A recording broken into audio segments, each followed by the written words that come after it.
ഞാനൊരു സിമ്പിൾ കഥ പറയാം. എൻ്റെ ഒരു അധ്യാപകൻ എന്നെ പറഞ്ഞു തന്നാണ്. ആ കഥ എന്ന് പറയുന്നത്, പണ്ട് കാലത്ത് സ്കൂളിൽ പഠിക്കുന്ന കുട്ടികൾ പുറകിലെ ബെഞ്ചിലിരിക്കുന്നവരോട് അധ്യാപകർ ചോദ്യം ചോദിക്കാറില്ല. നമ്മളൊക്കെ പുറകിലിരുന്ന ആളുകളായിരിക്കും അല്ലേ?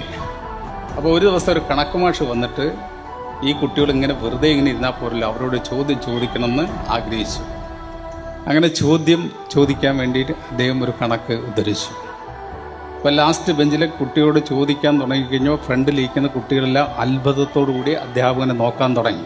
ഈ മാഷക്ക് എന്തെങ്കിലും കുഴപ്പമുണ്ടെന്നാണ് കുട്ടികൾ നോക്കുന്നത്. കാരണം ഇന്ന് വരെ പുറകിലിരിക്കുന്ന കുട്ടികളോട് അല്ലെങ്കിൽ ലാസ്റ്റ് ബെഞ്ചിലിരിക്കുന്ന കുട്ടികളോട് ചോദ്യമേ ചോദിച്ചിട്ടില്ല.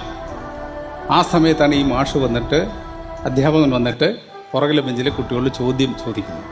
എന്തെങ്കിലും കുഴപ്പമുണ്ടോ മാഷക്ക് എന്നാണ് ആദ്യം കുട്ടികൾ ധരിച്ചത്. പക്ഷെ മാഷ് ചോദ്യം ചോദിച്ചു. ബാക്ക് ബെഞ്ചിലിരിക്കുന്ന ഫസ്റ്റ് കുട്ടിയോടാണ് ചോദ്യം ചോദിച്ചതാണ്, ഒരാടിന് 200 രൂപ, അങ്ങനെയാണെങ്കിൽ 5 ആടിന് എത്ര രൂപ എന്നാണ് ചോദ്യം.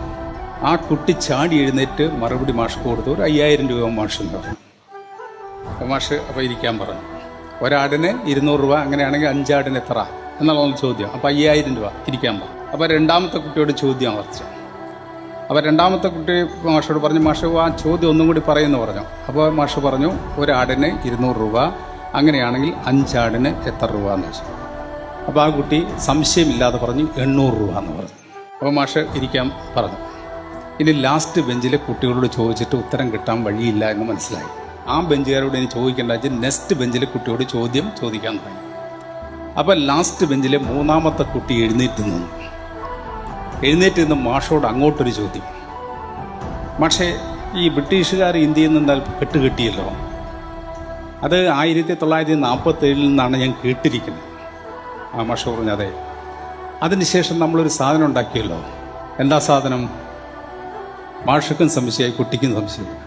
അപ്പോൾ അവൻ ഇടയ്ക്ക് കയറി ഭാ ഭാ ഭാ എന്ന് പറഞ്ഞു. അപ്പോൾ മാഷ് പറഞ്ഞു, ഓ ഭരണഘടന എന്ന് പറഞ്ഞു. ഭരണഘടന. ആ ഭരണഘടനയിൽ പറയുന്ന പ്രധാനപ്പെട്ടൊരു കാര്യമില്ലേ മാഷേ ചോദിച്ചു. എന്താണ് നമ്മുടെ ഇന്ത്യൻ ഭരണഘടനയിൽ പറയുന്ന ഏറ്റവും പ്രധാനപ്പെട്ട കാര്യം എന്നുള്ള ചോദ്യം മാഷോട് കുട്ടി ചോദിക്കുക. അങ്ങനെ കുട്ടി മാഷോട് ചോദിച്ചു കഴിഞ്ഞപ്പോൾ മാഷ് പറഞ്ഞു, ഉണ്ട്, പ്രധാനപ്പെട്ട കാര്യമുണ്ട്. എന്താണ് അത്? ഈക്വാലിറ്റിയാണ്, തുല്യതയാണ്. ആണല്ലോ? അതെ. എന്നാൽ ആ ഈക്വാലിറ്റിക്ക്, തുല്യതയ്ക്ക് ഞാൻ അർഹനല്ലേ എന്നുള്ള അടുത്ത ചോദ്യം. കാരണം ലാസ്റ്റ് ബെഞ്ചിലെ 2 കുട്ടികളോട് ചോദ്യം ചോദിച്ചു. മൂന്നാമത്തെ കുട്ടിയായ എന്നോട് ചോദ്യം ചോദിക്കാതെ പോകുന്നത് ഇന്ത്യൻ ഭരണഘടന നൽകുന്ന തുല്യതയ്ക്ക് വിരുദ്ധമല്ലേ എന്ന് മാഷോട് അങ്ങോട്ട് ചോദിക്കുക. മാഷ് പറഞ്ഞു, സോറി, അത് ശരിയാണ്, ഞാൻ അവനോട് ചോദിക്കേണ്ടതായിരുന്നു. കാരണം ആ തുല്യതയ്ക്ക് നീയും അർഹനുണ്ട്. ആ തുല്യതയുണ്ട് എന്ന് നമ്മൾ മണ്ടന്മാരാണെന്ന് പറഞ്ഞ് പുറകിലേക്ക് തള്ളിയ കുട്ടികൾക്കടക്കം അവരുടെ മനസ്സിലതുണ്ട്. അതാണ് ഇന്ത്യയുടെ പ്രത്യേകത, ഈക്വാലിറ്റിയെക്കുറിച്ച്. ആ കുട്ടി അവസാനം മാഷ് ചോദിച്ചതിന് മറുപടി പറഞ്ഞ് കേട്ട് കഴിഞ്ഞാൽ അതിനേക്കാൾ രസം. ആ കുട്ടി അപ്പം മാഷ് വീണ്ടും ആവർത്തിക്കുകയാണ് ചോദ്യം, ഒരാടിന് 200 രൂപ, അങ്ങനെയാണെങ്കിൽ 5 ആടിന് എത്ര രൂപ എന്ന് ചോദിച്ചു.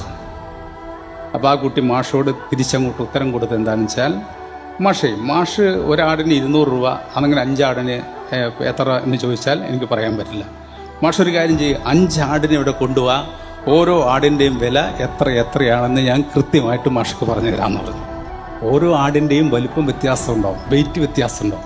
5 ആടിനെ മാഷ് കൊണ്ടുപോവാ, ആ 5 ആടിൻ്റെ ഓരോ ആടിൻ്റെയും വില എത്രയാണെന്ന് ഞാൻ കൃത്യമായിട്ട് പറഞ്ഞു തരാമെന്ന് മാഷോട് കുട്ടി അങ്ങോട്ട് പറഞ്ഞു. അല്ലേ?